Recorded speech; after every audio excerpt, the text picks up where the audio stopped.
लखनऊ से इस वक्त की बड़ी खबर आ रही है। वहां मोहनलालगंज सीट से बीजेपी सांसद कौशल किशोर के बेटे को बदमाशों ने गोली मार दी है, जिसके बाद कौशल किशोर के बेटे आयुष को गंभीर हालत में अस्पताल में भर्ती करवाया गया।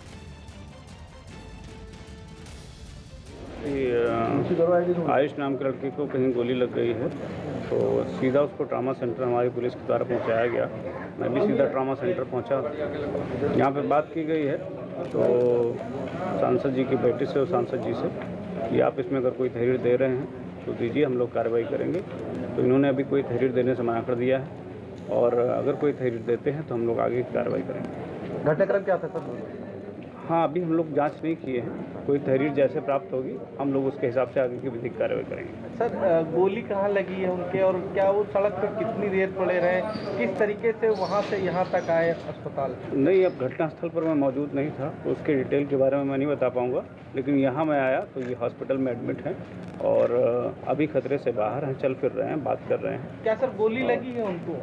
हाँ, उनको फायर आर्म इंजरी है चेस्ट के बगल में, लेकिन बिल्कुल खतरे से बाहर है, कोई अंदर गोली नहीं है अभी और वो चल फिर रहे हैं, बिल्कुल बात कर रहे हैं। ठीक, थैंक यू। क्या पूरा मामला जैसा कि मेरे बेटे से बात हुई है, उसे पहचान नहीं पाया है और कमरे से बाहर निकला था तो उसको कुछ लोगों ने, जैसा वो बता रहा, दौड़ाया और गोली मारी, लेकिन किन लोगों ने मारा है उससे पहचाना नहीं। तो अभी पुलिस इसमें पूरा कोऑपरेट कर रही है और पुलिस जांच भी इसकी कर रही है। अभी इस संबंध में अभी हमने कोई तहरीर नहीं ली। हालत की बात करें, कैसी हालत है? हालत ठीक है, कोई चिंताजनक नहीं है। सांसद जी ये घर से क्या करने निकले थे, देर रात क्या करने निकले थे और इनके साथ में और कौन थे, किस चीज़ से निकले थे, कैसे क्या घटना हुई थी पूरी? वो बता रहा है कि अपने साले के साथ घर से निकले, वहीं टहल रहे थे और उसी के बाद वो घटना हुई है जैसा उसने बताया। लेकिन इस संबंध में अभी वो जोसा की बच्चे से मैंने बात किया है लड़के से, तो वो बता रहा मैंने किसी को पहचाना नहीं कौन है, दौड़ाया तो हम लोग भागे, गिर गए तो एक लड़के ने उसको। सांसद जी, कितने लड़के रहे होंगे जो गोली मारने आए? ये तो नहीं पता है, कोई बहुत ज़्यादा लोग नहीं रहे होंगे, 2-3 लोगों को बता रहे हैं। सांसद, एक सवाल, जैसे लगातार आप सांसद रहे हैं, लगातार कानून व्यवस्था खराब कानून व्यवस्था को लेकर कई बार आपने प्रदर्शन भी किया है और इस तरह की घटना आपके लड़के के साथ हुई है, इस पर किस? अब ये बात मेरे लड़के या किसी की उसकी नहीं है, देखिए पुलिस ने फ़ौरन इसमें एक्शन लिया, तत्काल जैसे मालूम हुआ वैसे पुलिस उनको लेके आई, एडमिट कराया और पुलिस पूरा कोऑपरेट कर रही है, इसमें पूरा सहयोग कर रही है और अभी घटना की जांच भी पुलिस कर रही है। परिवार का कौन सदस्य साथ में था? परिवार का सदस्य उनका खुद जो है मेरे लड़के का जो आयुष है उसका साला था। इसकी शादी हो चुकी है क्या? शादी उसने अपनी मर्जी से किया है। ठीक है। बीजेपी सांसद कौशल किशोर को आप सुन रहे थे, जो पूरी घटना की जानकारी दे रहे थे कि किस तरह से उनके बेटे आयुष पर हमला किया गया। वो बता रहे थे कि कुछ हमलावर पहुंचे, जिन लोगों ने आयुष और उनके साले जो दोनों साथ में घूम रहे थे उनको दौड़ाया, लेकिन जब आयुष गिर गया तो उस पर फायरिंग की, ये कहना है कौशल किशोर का। लेकिन इस पूरे मामले की जो अहम कड़ी सामने आ रही है वो ये है कि जिन लोगों ने आयुष पर फायरिंग की, आयुष उन हमलावरों को नहीं जानता है कि आखिर वो लोग कौन थे, ये कहना है बीजेपी सांसद कौशल किशोर का। तो वहीं पुलिस का कहना है कि वो इस पूरे मामले में जांच कर रही है और जल्द से जल्द जो आरोपी हैं उनको पकड़ने की कोशिश की जा रही है। आयुष फिलहाल ट्रॉमा सेंटर में भर्ती हैं और खतरे से बाहर हैं। यूपी के हाथरस के गांव में एक किसान की हत्या पर हड़कंप मच गया। 2018 में किसान की बेटी से छेड़छाड़ की घटना हुई थी। आरोपी महीने भर में ही जेल से जमानत पर छूट गया था और किसान के परिवार पर मुकदमा वापस लेने के लिए दबाव बना रहा था। माना जा रहा है कि वही विवाद इस हद तक बढ़ा कि आरोपी ने सरेआम किसान की गोली मारकर हत्या कर दी, जिसके बाद से हाथरस के नौजलपुर गांव में मातम का माहौल है। किसान की शव यात्रा में पूरा गांव शामिल हुआ। शव को कंधा देने वालों में किसान की बेटी भी शामिल हुई, जिसके साथ 2018 में आरोपियों ने छेड़छाड़ की थी। बेटी और मां की आंखों से आंसू बहते रहे और दोनों एक दूसरे को हिम्मत बंधाने की कोशिश करती रहीं। न्यूज़ 18 की टीम उस खेत तक भी पहुंची जहां हत्या की वारदात हुई। हम इस वक्त उसी खेत पर हैं जिस खेत में गौरव नाम के आरोपी ने अपने साथियों के साथ गोलियां बरसाई थी। हत्या के वक्त किसान जिन आलुओं को बोरी में भरवाने में लगा था, उन आलुओं का ढेर खेत में अब तक वैसे ही है। खेत की मिट्टी पर खून के दाग अब तक मौजूद हैं। जिस वक्त हत्या हुई उस वक्त खेत में वो कई मजदूरों के साथ काम कर रहे थे। दिन दहाड़े हुई हत्या का एक चश्मदीद भी न्यूज़ 18 के कैमरे पर आया। तो लेबर आलू बीन नहीं थी, वो बजाई थी कि सारे गाड़ी दूंगा, भागो यहाँ से, उन पर तबाह फायर करी। पुलिस ने हत्या के बाद किसान के परिवार को भी सुरक्षा दी है और हत्या के एक आरोपी को गिरफ्तार भी कर लिया, लेकिन मुख्य आरोपी समेत 5 मुलजिम अब तक फरार हैं, जिनकी तलाश में पुलिस की कई टीमें लगी हैं। गिरफ्तार किए गए आरोपी का नाम ललित शर्मा है। आरोपी ललित शर्मा को गिरफ्तार किया गया है तथा उसके विरुद्ध वैधानिक कार्रवाई की जा रही है। पुलिस भी ये मान रही है कि हत्या का ताल्लुक 2018 की छेड़छाड़ की घटना से है। उसी घटना के कारण हुई रंजिश हत्या की वजह बनी है। गौरव उर्फ गोलू, जो कि गांव सोंगरा का रहने वाला है, अपने साथियों के साथ मिलकर एक 2.5-3 साल पुराने विवाद के चलते उसकी गोली मारकर हत्या कर दी थी। लड़की ने आरोप लगाया कि लगातार गौरव शर्मा नाम का आरोपी परिवार पर केस वापस लेने का दबाव बना रहा था। योगी सरकार से तो मैं बस यही कहूँगी कि जैसे उन्होंने सारे गुंडों का एनकाउंटर करवाया, ये बहुत बड़ा आतंकवादी है, प्लीज़ इसका भी एनकाउंटर होना चाहिए। जैसे इसने मेरे पापा को मारा है, ये भी मरना चाहिए। लेकिन मामले पर सियासी रंग तब चढ़ गया जब लड़की ने बताया कि आरोपी का सियासी कनेक्शन भी है। समाजवादी पार्टी से भी बिलोंग करता है बहुत शुरू से, और ये इसकी इतनी औकात नहीं है कि मेरे पापा को दिन दहाड़े गोली मार दे। इसके ऊपर बड़े बड़े नेताओं का हाथ रखा हुआ है। जिसके बाद राज्य की सियासत में भी हंगामा मचने लगा और खास तौर पर समाजवादी पार्टी निशाने पर आ गई।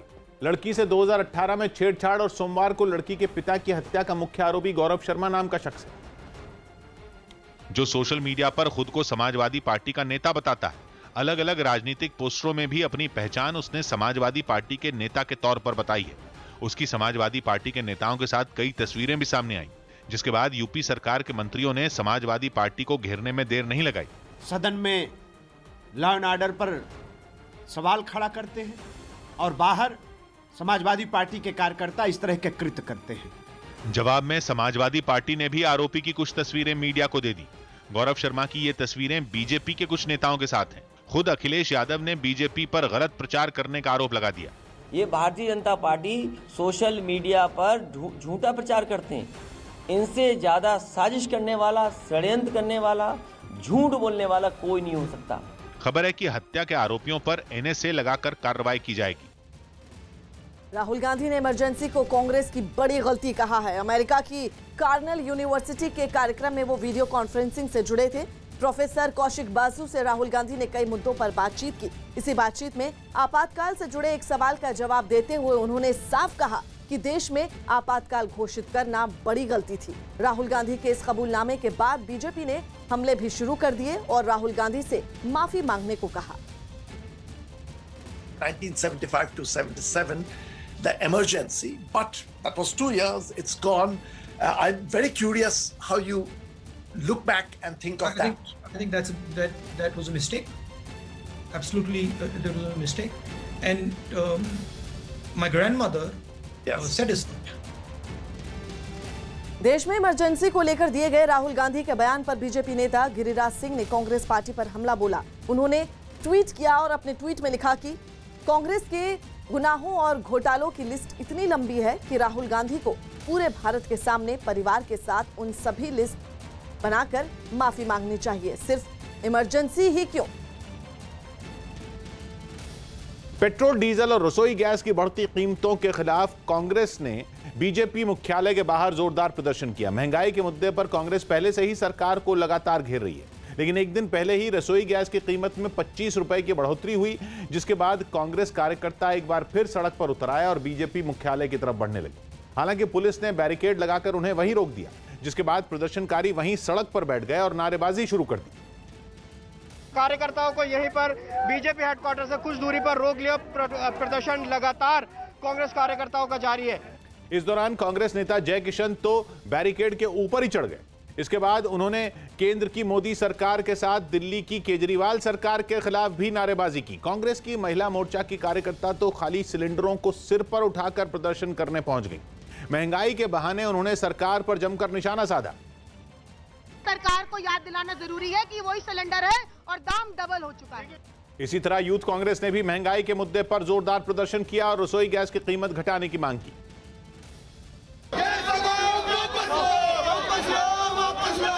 इस दौरान प्रदर्शन कर रहे कुछ कार्यकर्ता तो पुलिस से ही भिड़ गए। सामने आई एक तस्वीर में तो पुलिस एक कार्यकर्ता को टांग कर बस में चढ़ाती नजर आई।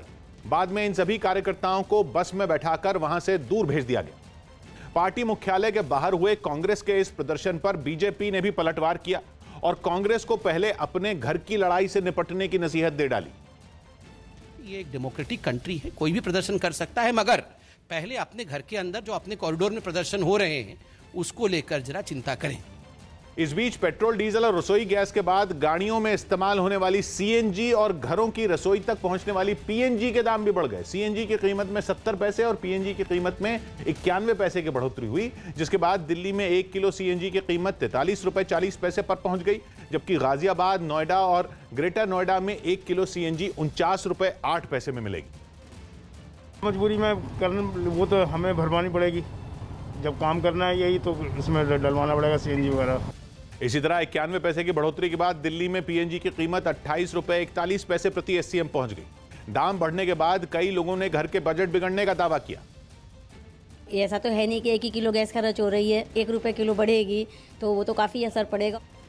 पेट्रोल डीजल के बाद सीएनजी और पीएनजी के दाम बढ़ने पर भले ही कुछ लोगों ने नाराजगी जताई, लेकिन कई लोग इस फैसले के साथ खड़े नजर आए।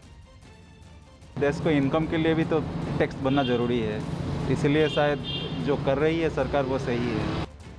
हालांकि ज्यादातर लोगों ने केंद्र सरकार से आसमान छूती महंगाई को कम करने की अपील की, लेकिन एक तरफ तेल और गैस की बढ़ती कीमतों के मुद्दे पर विपक्ष ने केंद्र सरकार को घेरा, तो वहीं दूसरी तरफ गुजरात के निकाय चुनावों में बीजेपी ने बेहतरीन प्रदर्शन किया और गांवों में भी अपना लोहा मनवाया।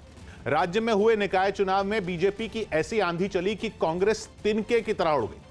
इससे पहले राज्य के 6 नगर निगमों में हुए चुनाव में बीजेपी ने सभी पर कब्जा किया, जिसके बाद हुए निकाय चुनाव में पार्टी ने जीत की कहानी दोहराई और गांवों में भी कमल खिलाया। आनंद नगर पालिका में तो पार्टी कार्यकर्ताओं ने जीत के जोश में आकर विजयी प्रत्याशी को कंधे पर उठा लिया और उसके गले में माला पहनाने लगे।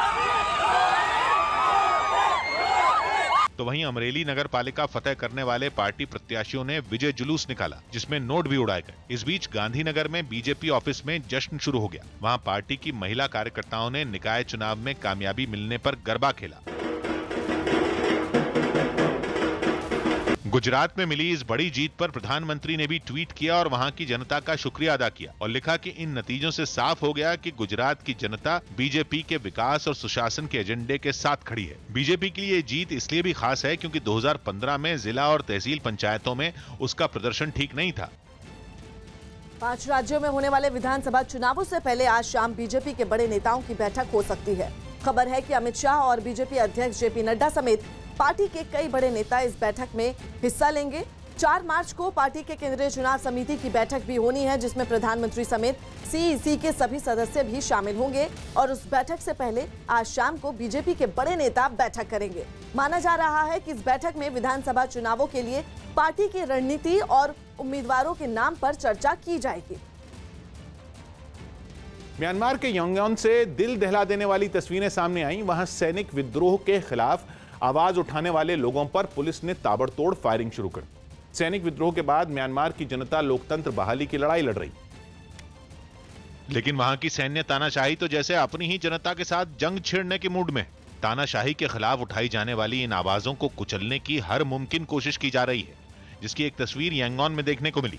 वहां सुरक्षा बल ने प्रदर्शन कर रहे निहत्थे लोगों पर ताबड़तोड़ फायरिंग कर दी। ऐसा लगा जैसे वो यांगोन की सड़क नहीं, जंग का मैदान हो। हर तरफ बस गोलियों की तड़तड़ाहट गूंजती नजर आई। फायरिंग के बाद वहां भगदड़ मच गई। इस कार्रवाई में कई लोग घायल भी हो गए, जिन्हें उनके साथी वहां से ले जाते दिखे। यूपी के मुख्यमंत्री योगी आदित्यनाथ के मालदा में चुनाव प्रचार के बाद आज केंद्रीय मंत्री नितिन गडकरी बंगाल जाएंगे, जहां वो पुरुलिया में चुनावी रैली करेंगे। चुनाव की तारीखों के ऐलान के बाद बीजेपी ने अपना चुनाव प्रचार तेज कर दिया है। पश्चिम बंगाल में 8 चरणों में मतदान होगा और 2 मई को चुनाव के नतीजे आएंगे। पटना में बिहार की पहली इलेक्ट्रिक बसों के शुभारंभ के में अमंगल हो गया। मुख्यमंत्री नीतीश कुमार ने राज्य की पहली 12 इलेक्ट्रिक बसों को हरी झंडी दिखाकर रवाना किया, लेकिन विधानसभा पहुंचते ही इनमें एक बस हादसे का शिकार हो गई और फिर जो तस्वीरें सामने आई उनमें चमचमाती नई नवेली बस की खूबसूरती में दाग लगा नजर आया। असल में हुआ यह कि हादसे का शिकार हुई बस विधानसभा परिसर में बने एक छोटे से बाग की बाउंड्री से टकरा गई। टक्कर भी इतनी जोरदार कि बाउंड्री पर एक लंबी और गहरी दरार पड़ गई, उसका प्लास्टर उखड़ गया और अंदर की ईंटें नजर आने लगी। हालांकि इस हादसे से पहले सब कुछ ठीक जा रहा था। खुद नीतीश कुमार काफिले में शामिल एक इलेक्ट्रिक बस में सफर करके विधानसभा पहुंचे। पटना में आज 12 इलेक्ट्रिक से चलने वाली बसों की शुरुआत हुई है। नीतीश कुमार खुद बैठे हुए इस बस पर, उनके साथ तमाम मंत्री, उप मुख्यमंत्री। लेकिन इसके बाद वो हुआ जिसका किसी को भी अंदाजा नहीं था। मीडिया के कैमरे बसों के पीछे पीछे भाग रहे थे, लेकिन तभी बस की टक्कर हो गई। रास्ता थोड़ा संकरा था और बस लंबी, इस वजह से उसे मोड़ने के दौरान ड्राइवर को अंदाजा नहीं लगा और बस बाग की बाउंड्री से टकरा गई। आज सुबह 11 बजे बंगाल बीजेपी के नेताओं की भी बैठक होगी। सीईसी की इस बैठक में विधानसभा चुनावों के लिए पार्टी उम्मीदवारों के नाम पर चर्चा होगी। आपको बता दें, इस बैठक के बाद दोपहर करीब 1 बजे पार्टी के प्रदेश अध्यक्ष प्रेस कॉन्फ्रेंस करेंगे। माना जा रहा है कि दिल्ली में पार्टी के बड़े नेताओं की बैठक से पहले प्रदेश स्तर पर उम्मीदवारों के नाम पर चर्चा होगी और पार्टी जिस तरह से विधानसभा में अपनी ताकत झोंकी हुई है, ऐसे में हर उम्मीदवार का नाम फाइनल करने से पहले सभी नेता पूरे तरीके से मंथन कर लेना चाहते हैं ताकि चुनाव में उतरने के बाद पार्टी को ज्यादा से ज्यादा फायदा हो सके। पश्चिम बंगाल में विधानसभा चुनाव की तारीखों के ऐलान के बाद वहां सुरक्षा बल की तैनाती के प्लान को भी अंतिम रूप दिया जा रहा है। न्यूज़ 18 के अमित पांडे की रिपोर्ट है कि पश्चिम बंगाल में शांतिपूर्ण चुनाव कराने के लिए इस बार राज्य में 80,000 जवानों को तैनात किया जाएगा। यह फैसला गृह मंत्रालय और चुनाव आयोग के बीच कई दौर की बैठक के बाद लिया गया, जिसमें राज्य की कानून व्यवस्था को देखते हुए यह तय हुआ कि पिछले चुनाव के मुकाबले इस बार 25% ज्यादा अर्धसैनिक बल तैनात किए जाएंगे। 2017 विधानसभा चुनाव में राज्य में 752 अर्धसैनिक बल की कंपनियों को तैनात किया गया था, लेकिन इस बार चुनाव के दौरान 950 अर्धसैनिक बल की कंपनियों के तहत आने वाले 80,000 जवान अलग अलग जिलों में तैनात होंगे। इसके अलावा राज्य के झारग्राम, बीरभूम, मालदा और मेदिनीपुर जैसे संवेदनशील जिलों में खास सतर्कता बरती जाएगी। केंद्रीय अर्धसैनिक बलों के जवानों की तैनाती की जाएगी और कोशिश यही की जाएगी कि कोई भी अप्रिय घटना न हो, कानून व्यवस्था राज्य में हर हाल में कायम रहे। असम में प्रियंका गांधी एक चाय के बाग में नजर आई। कांग्रेस महासचिव प्रियंका गांधी अपने असम दौरे के दूसरे दिन तेजपुर में चाय के बाग में गईं। वहां उन्होंने बाग में काम करने वाली महिलाओं के साथ चाय की पत्तियां भी तोड़ी। कैसे मालूम टोकरी में जा रहा है? स्वास्थ्य मंत्री डॉक्टर हर्षवर्धन ने दिल्ली में अपनी पत्नी के साथ कोरोना का टीका लगवाया। उनके अलावा केंद्रीय मंत्री रविशंकर प्रसाद ने पटना और केंद्रीय गृह राज्य मंत्री जी किशन रेड्डी ने हैदराबाद में कोरोना वैक्सीन की पहली डोज लगवाई। ये निर्णय किया था कि हम लोग अपनी स्वयं की इच्छा से 250 रुपये का भुगतान भी करेंगे। साइना नेहवाल ने अपनी जिंदगी पर बनी फिल्म की पहली झलक जारी कर दी। इसमें साइना की भूमिका परिणीति चोपड़ा निभा रही हैं। ये फिल्म 26 मार्च को सिनेमाघरों में रिलीज होगी। हरियाणा के करनाल में 78 नए कोरोना के मामले सामने आए। इनमें 54 छात्र भी शामिल हैं। सभी की टेस्टिंग करी गई थी, तो उसी के चलते हुए आज 54 केसेस वहां से पॉजिटिव आए हैं। मुंबई में अजय देवगन की कार को रोकने के आरोप में राजदीप सिंह नाम के आदमी को गिरफ्तार किया गया। आरोप है कि उसने फिल्म सिटी में किसानों का मुद्दा उठाते हुए वहां बहस की और काफी देर तक कार रोके रखी। कहा जा रहा है कि आरोपी राजदीप किसानों के लिए समर्थन मांग रहा था। अजय देवगन जी को पूछा कि आज देश के किसान इतने तकलीफ में, परेशानी में, आप सर ट्वीट कर रहे क्यों नहीं है, आप क्यों सवाल नहीं उठा रहे। मुंबई में पिछले साल अचानक खड़े हुए बिजली संकट के मामले में सियासत तेज हो गई। कांग्रेस नेता और महाराष्ट्र के पूर्व सीएम पृथ्वीराज चव्हाण ने इस मामले को गंभीर बताते हुए केंद्र को घेरने की कोशिश की। बिजली संकट के पीछे महाराष्ट्र सरकार ने चीनी हैकरों के हाथ होने की आशंका जताई है। सरकार को चाहिए कि इसकी पूरी जांच करे और जनता को आश्वस्त करे। जिसके जवाब में महाराष्ट्र बीजेपी के नेता प्रवीण दरेकर खड़े हो गए। उन्होंने इस मुद्दे पर राज्य सरकार की तरफ उंगली उठा दी। अपना अपयश झांकने के लिए ये इसी तरह का बयानबाजी उनका रहता है। पश्चिम बंगाल के दक्षिण 24 परगना में पुलिस ने फुरफुरा शरीफ दरगाह से पीरजादा अब्बास सिद्दीकी की पार्टी आईएसएफ के एक कार्यकर्ता के घर पर छापेमारी की और वहां से हथियार, देसी बम और बम बनाने का सामान बरामद किया। घटना की जो तस्वीरें सामने आई उनमें एक तस्वीर में पुलिस के लोग एक ड्रम के अंदर से बम निकालते और उन्हें बड़ी सावधानी से पानी में डालते नजर आए। इसके अलावा पुलिस की टीम ने वहां से बम बनाने का सामान भी बरामद किया, जिसे एक दूसरे ड्रम में छिपाकर रखा गया था। ये तस्वीरें हम आपको दिखा रहे हैं कि किस तरह से बमों को छिपाकर रखा गया और इस पूरे मामले में पुलिस ने पीरजादा अब्बास सिद्दीकी की पार्टी आईएसएफ के कार्यकर्ता जियारुल मुल्ला के पिता जलील मुल्ला को गिरफ्तार कर लिया है। আমার উপরে সত্যি জানা আছে বাবা, আমার ছেলে ভাইজানের সংগঠন কি পাওয়া গেছে আপনার বাড়িতে? বলো বোম পেয়েছে আর মেশিন পেয়েছে। बताया गया कि आईएसएफ का कार्यकर्ता जियारुल मुल्ला अब्बास सिद्दीकी का बेहद करीबी है। हालांकि पुलिस उसके पिता से पूछताछ कर रही है ताकि बम और हथियार बनाने के पीछे की पूरी साजिश का पर्दाफाश हो सके। জলিল নামে একজন আছে এবং তার ছেলে ঝন্টু, ঠিক আছে, তাদের বাড়ি থেকে আমরা একটা আর্মস, এক রাউন্ড অ্যামুনিশন এবং কিছু বোম রিকভারি করি। इंडोनेशिया के उत्तरी सुमात्रा से डरा देने वाली तस्वीरें सामने आईं, जहां माउंट सिनाबुंग ज्वालामुखी में जोरदार धमाका हो गया। उसमें पिछले साल अगस्त के बाद इतना बड़ा धमाका हुआ और जो तस्वीरें सामने आई उन्हें देखकर किसी के भी रोंगटे खड़े हो जाए। धमाके के बाद ज्वालामुखी से भयानक राख और धुएं का गुबार उठता दिखा, जो 3 किलोमीटर ऊपर जा रहा था। राख के गुबार ने ज्वालामुखी के ऊपर बादल जैसे बना दिए। इतने जोरदार धमाके ने वैज्ञानिकों के भी हाथ पैर फुलाकर रख दिए। उन्होंने आसपास रहने वाले लोगों को अलर्ट रहने की चेतावनी जारी की और ज्वालामुखी से 5 किलोमीटर दूर रहने की हिदायत भी दी। 5 kilometer dengan arah tetap masih ke। अभी तक इस धमाके की वजह से किसी व्यक्ति को नुकसान होने की खबर नहीं है, लेकिन वैज्ञानिक ज्वालामुखी की हर हरकत पर निगाह बनाए बैठे। दिल्ली नगर निगम की 5 सीटों पर हुए उपचुनाव के नतीजे आज शाम तक आने की उम्मीद है। दिल्ली नगर निगम की 5 सीटों के लिए 28 फरवरी को वोट डाले गए थे। इनमें 3 सीटें पूर्वी नगर निगम की और 2 सीटें उत्तरी दिल्ली नगर निगम की हैं। इन 5 सीटों पर हुए चुनाव के लिए बीजेपी, आम आदमी पार्टी समेत कांग्रेस ने भी पूरी ताकत लगा दी। एक तरफ जहां एमसीडी की सत्ता पर काबिज बीजेपी इन सीटों को जीतना चाहती है, वहीं दिल्ली की सरकार संभाल रही आम आदमी पार्टी पिछली बार की तरह उपचुनाव वाली सीटों में ज्यादातर अपने नाम करना चाहती है। तो वहीं कांग्रेस भी इस चुनाव में बीजेपी और आम आदमी पार्टी को टक्कर देने की कोशिश में है। यूपी के महोबा में मारपीट के बाद एक महिला ने खुदकुशी कर ली। इस घटना के बाद उसके परिवार वालों का गुस्सा भड़क गया। आरोप है कि उस महिला के पड़ोस में रहने वाले 6 लोगों ने किसी बात पर 3 दिन पहले उससे मारपीट की थी, जिनमें 4 लड़कियां भी शामिल थी, जो सामने आए वीडियो में उस महिला को पीटती दिखाई दी। महिला के घर के बाहर ही सभी आरोपियों ने उसे घेर लिया और एक लड़की उससे मारपीट करती नजर आई। उनमें एक के हाथ में डंडा भी था। मारपीट के दौरान वहां मौजूद एक शख्स ने उन्हें ऐसा करने से रोका भी, लेकिन उन पर इसका कोई असर नहीं हुआ। इस घटना के बाद उसके घर वालों ने आरोपियों के खिलाफ केस दर्ज करवाया, लेकिन आरोप है कि उनमें एक को पुलिस ने छोड़ दिया। जो लड़की को छोड़ा गया है उसके ऊपर धाराएं लगाई जाए, उसको भी बंद किया जाए। मारपीट के बाद उस महिला ने आत्महत्या कर ली और उसके पास से एक सुसाइड नोट भी मिला। इस बीच उसके परिवार वालों ने पुलिस पर आरोपियों से मिलीभगत का आरोप लगा दिया। कोई कार्रवाई नहीं की, धारा हटाई गई।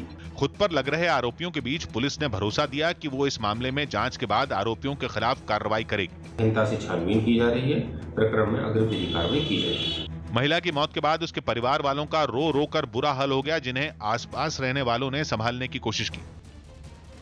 झारखंड के देवघर से हैरान करने वाली कुछ तस्वीरें सामने आई। वहां छेड़छाड़ के एक आरोपी की कुछ लोगों ने जमकर पिटाई कर दी। आरोप है कि सड़क पर झाड़ू लगाने के दौरान इस सफाई कर्मी ने वहां से गुजर रही एक लड़की से छेड़खानी की, जिसे सबक सिखाने के लिए उस लड़की ने उसे खूब मारा। उसने झाड़ू से ही उस सफाई कर्मी की जमकर पिटाई की।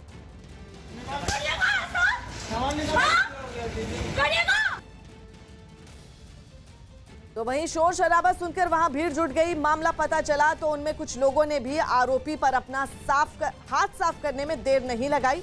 किसी ने उसे लात घूंसों से मारा तो कोई उसे सड़क पर गिराकर डंडे से पीटता नजर आया। दारू पिया है।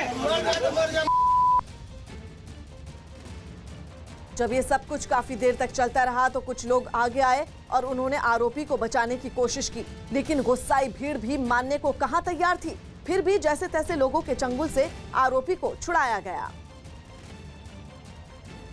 बीजेपी अध्यक्ष जेपी नड्डा ने इशारों में राजस्थान की पूर्व सीएम वसुंधरा राजे समेत दूसरे नाराज नेताओं को नसीहत दे डाली। नड्डा बीजेपी की प्रदेश कार्य समिति की बैठक में हिस्सा लेने के लिए जयपुर पहुंचे थे, जहां उन्होंने बिना नाम लिए वसुंधरा राजे और उनके गुट के दूसरे नेताओं को नसीहत दी। इस दौरान मंच पर खुद वसुंधरा राजे, केंद्रीय मंत्री गजेंद्र सिंह शेखावत और पार्टी के प्रदेश अध्यक्ष सतीश पूनिया जैसे नेता मौजूद थे, लेकिन नड्डा ने सबकी मौजूदगी के बीच ही कई सवाल उठा दिए। अगला चैनल रे होगा और दूसरा कोई आ जाए, लाना नहीं कभी, तो आपकी स्वीकार्यता कैसे बढ़ेगी? यही नहीं, उन्होंने प्रदेश अध्यक्ष सतीश पूनिया को भी इशारों में सबको साथ लेकर चलने की सलाह दी। ये जो स्वीकार्यता, सबको साथ लेकर के चलने की ताकत, ये नेता को डेवलप करना पड़ेगा। हालांकि बाद में वसुंधरा राजे और प्रदेश अध्यक्ष सतीश पूनिया के बीच एकजुटता दिखाने के लिए जेपी नड्डा ने प्रदेश कार्य समिति की बैठक में दोनों के हाथ साथ पकड़कर ऊपर उठाए। एक तस्वीर में सतीश पूनिया खाने की टेबल के सामने खड़े होकर वसुंधरा से बातचीत करते भी नजर आए। मतभेद की वजह से दोनों गुट पिछले 1 महीने से आमने सामने हैं और जेपी नड्डा के जयपुर आने का एक मकसद दोनों के बीच सुलह कराना भी रहा। इससे पहले नड्डा के जयपुर पहुंचने पर उनका जोरदार स्वागत किया गया। जिस रास्ते से उनका काफिला गुजरना था, वहां राजस्थान के लोक कलाकार कार्यक्रम पेश करते नजर आए।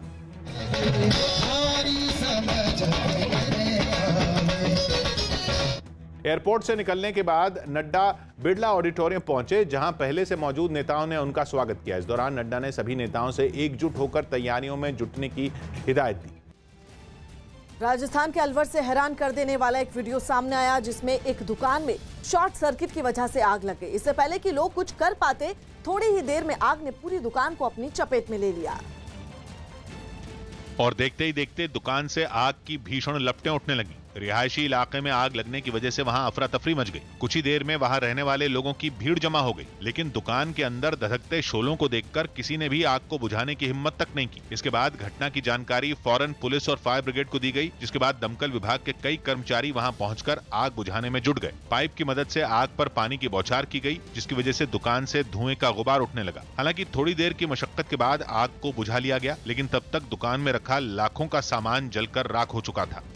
जम्मू कश्मीर को दहलाने की आतंकियों की एक और साजिश का पर्दाफाश हुआ है। न्यूज 18 के नीतीश कुमार की रिपोर्ट है कि पाकिस्तान के कब्जे वाले कश्मीर से करीब 200 आतंकियों को हिंदुस्तान में घुसपैठ कराने की तैयारी है और खबर है कि ये आतंकी पुंछ और राजौरी सेक्टर से जम्मू कश्मीर में दाखिल हो सकते हैं। इसके लिए पीओके के कोट घोटा में आतंकी संगठन लश्कर तैयबा, जैश ए मोहम्मद और हिजबुल मुजाहिदीन के कमांडरों की एक बैठक हुई, जिसमें तीनों आतंकी संगठनों ने पीओके में मौजूद लॉन्च पैड पर आतंकियों की संख्या बढ़ाने पर जोर दिया ताकि वो उन आतंकियों को भारत भेज सके। वहीं आतंकियों की इस साजिश का पता चलने के बाद सुरक्षा बल ने उनसे निपटने की तैयारियां शुरू कर दी। बंगाल में प्रचार पर जाने से पहले मध्य प्रदेश के मंत्री ने नेहरू की सिगरेट का मुद्दा उछाल दिया। मध्य प्रदेश के मंत्री विश्वास सारंग ने मध्य प्रदेश के राजभवन का एक दस्तावेज सोशल मीडिया पर डाला। इतिहास के इस पन्ने के हवाले से उन्होंने दावा किया कि देश के पहले प्रधानमंत्री जवाहरलाल नेहरू 555 ब्रांड की सिगरेट के शौकीन थे। एक बार जब वो राजभवन के दौरे पर आए और उन्हें उनके पसंदीदा ब्रांड की सिगरेट नहीं मिली, तो केवल सिगरेट मंगवाने के लिए एक विमान इंदौर भेजा गया था। आपके पूर्वज हों या नेहरू परिवार के वंशज हों, वो केवल और केवल इस देश में ऐशो आराम के लिए राजनीतिक क्षेत्र में काम करने आए हैं। राजभवन के दस्तावेजों के मुताबिक ये घटना हरिविनायक पटस्कर के कार्यकाल की है, जो 1957 में मध्य प्रदेश के राज्यपाल बने थे। लेकिन तिलमिलाई कांग्रेस ने इन तथ्यों को ही झूठा बता दिया। ये सब जनता को भ्रमित करने के प्रयास है, ऐसा कोई हादसा हुआ भी नहीं था। पटना में कोरोना वैक्सीन पर आरजेडी के विधायक ने अजीबोगरीब बयान दे दिया। एक दिन पहले ही प्रधानमंत्री नरेंद्र मोदी ने दिल्ली में और बिहार के मुख्यमंत्री नीतीश कुमार ने पटना में कोरोना वैक्सीन की पहली डोज लगवाई थी। पीएम सीएम का अलग होता होगा, हम देखेंगे। अब अगर सब सही होगा तो लेंगे, नहीं सही होगा तो नहीं लेंगे। इस पर जब केंद्रीय स्वास्थ्य मंत्री डॉक्टर हर्षवर्धन से बात की गई तो उन्होंने कुछ भी कहने से इनकार कर दिया। दुष्प्रचार के तहत जो भी बयान दिए जा रहे हैं उनके ऊपर ना तो मैं कोई टिप्पणी करना चाहता, ना वो टिप्पणी के लायक। दिल्ली की पटियाला हाउस कोर्ट में टूल किट मामले पर सुनवाई हुई, जिसमें अदालत ने पुलिस को निकिता जेकब की जमानत याचिका पर जवाब देने के लिए 1 हफ्ते का और समय दे दिया। अब इस मामले में अगली सुनवाई 9 मार्च को होगी। खबर है कि जसप्रीत बुमराह को वनडे सीरीज से भी आराम दिया जा सकता है। उन्हें चौथे टेस्ट और T20 सीरीज के लिए पहले ही आराम देने का फैसला लिया जा चुका है। अफगानिस्तान के जलालाबाद में 2 हमले हुए, जिनमें 3 मीडिया कर्मियों की मौत हो गई। कोरोना वैक्सीन के दूसरे चरण में कई हस्तियां भी ये टीका लगवा रही हैं। कांग्रेस नेता अजय माकन ने दिल्ली में, जबकि नेशनल कॉन्फ्रेंस के नेता फारूक अब्दुल्ला ने श्रीनगर में अपने परिवार के साथ कोरोना का टीका लगवाया। इसके अलावा अहमदाबाद में टीम इंडिया के कोच रवि शास्त्री को इसकी पहली डोज दी गई। बंगाल में विधानसभा चुनावों से पहले ममता बनर्जी को एक और बड़ा झटका लगा है। आसनसोल के पूर्व मेयर और पंडेश्वर से टीएमसी विधायक जितेंद्र तिवारी बीजेपी में शामिल हो गए। बंगाल बीजेपी के अध्यक्ष दिलीप घोष की मौजूदगी में जितेंद्र तिवारी ने पार्टी की सदस्यता ली। उनके बीजेपी में शामिल होने पर पार्टी कार्यकर्ताओं ने आसनसोल में जमकर जश्न मनाया। ममता बनर्जी को एक और बड़ा झटका। आसनसोल के पूर्व मेयर और पंडेश्वर से टीएमसी विधायक जितेंद्र तिवारी बीजेपी में शामिल हो गए और बंगाल बीजेपी के अध्यक्ष दिलीप घोष की मौजूदगी में उन्होंने बीजेपी की सदस्यता ली और ये जश्न उसी दौरान का है। पश्चिम बंगाल के हुगली में बीजेपी और टीएमसी के कार्यकर्ताओं का आमना सामना हो गया। हालांकि उनके बीच मारपीट नहीं हुई, लेकिन दोनों दलों के समर्थकों ने वहां जमकर नारेबाजी की। ये घटना तब हुई जब उत्तरपाड़ा इलाके में बीजेपी के लोग परिवर्तन यात्रा निकाल रहे थे। तभी उसी इलाके में राज्य की सत्ता पर काबिज टीएमसी के कुछ समर्थकों की एक रैली पहुंच गई। फिर क्या था, दोनों दलों के समर्थकों ने वहां जमकर नारेबाजी शुरू कर दी। बीजेपी की परिवर्तन यात्रा में शामिल लोग ताली बजाते हुए प्रधानमंत्री नरेंद्र मोदी के समर्थन में नारे लगाने लगे।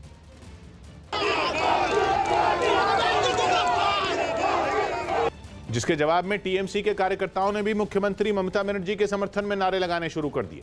एक बार तो ऐसा लगा जैसे दोनों पार्टियों के समर्थक आपस में भिड़ जाएंगे। हालांकि वहां मौजूद पुलिस वालों ने बीच बचाव कर ऐसा होने नहीं दिया। इस दौरान बीजेपी के कुछ लोग भी अपने साथियों को शांत कराने की कोशिश करते रहे। अंटार्कटिका में बर्फ के 150 मीटर मोटे एक विशाल टुकड़े पर इतनी गहरी दरारें पड़ गईं कि उससे 1270 वर्ग किलोमीटर बड़ा बर्फ का टुकड़ा टूटकर अलग हो गया। वहां से जो तस्वीरें सामने आई उनमें बर्फीले रास्ते पर बेहद गहरी दरारें पड़ी नजर आई। हालांकि ये वीडियो पिछले महीने का है, जिसे अब जारी किया गया। लगभग 1 दशक पहले बर्फ के इस टुकड़े में दरारें पड़नी शुरू हुई थी, जो कि आखिरकार इतनी गहरी हो गई कि उसमें विभाजन ही हो गया।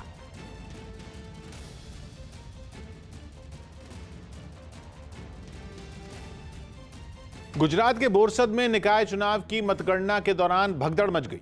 वहां के वार्ड नंबर 7 में वोटों की गिनती के समय कुछ लोग मतदान केंद्र के बाहर इकट्ठा हो गए और वहां हंगामा करने लगे, जिसके बाद पुलिस ने उन्हें वहां से हटाने की कोशिश की। लेकिन जब सीधी उंगली से घी नहीं निकला तो पुलिस ने उंगली टेढ़ी की और लाठियां उठा ली। पुलिस वालों ने पहले मतदान केंद्र के सामने से हुड़दंग करने वालों को हटाना शुरू कर दिया।